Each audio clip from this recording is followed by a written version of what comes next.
আসসালামু আলাইকুম ওয়া রাহমাতুল্লাহি ওয়া বারাকাতুহু।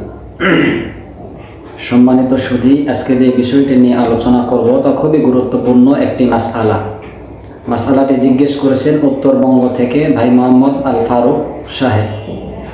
আমার প্রশ্নটি হলো যে হুজুর, আমাদের সমাজে কোনো লোক মারা গেলে মৃত ব্যক্তির ওয়ারিসদের পক্ষ থেকে খাবার দাবার ও দোয়ার যে অনুষ্ঠান করা হয় এবং উপস্থিত হুজুরদের মাধ্যমে যে কোরআনখানি করানো হয় ও হাদিয়া দেয়া হয়, এটা শরীয় দৃষ্টিতে কেমন জানালে উপকৃত হব।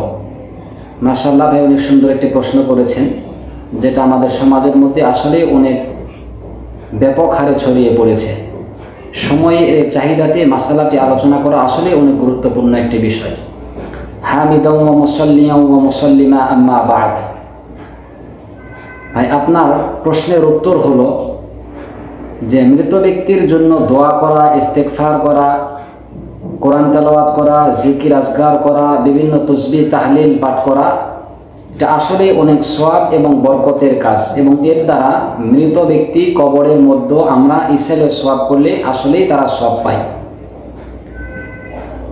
কিন্তু বর্তমান আমাদের দেশে যেই প্রচলিত নিয়ম যেটা শুরু হয়েছে, যেমন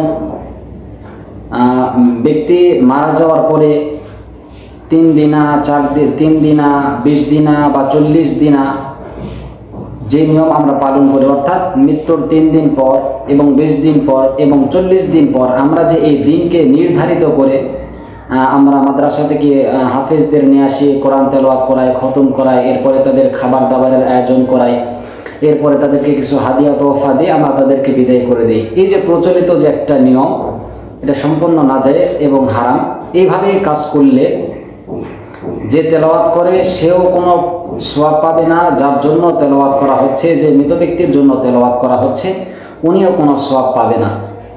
এটা অনেক সময় এরকম হয় যে এই ধরনের অনুষ্ঠানের মধ্যে আমরা শুধু ধনী লোকদেরকেই দাওয়াত করি, গরিবদের দাওয়াত করি না।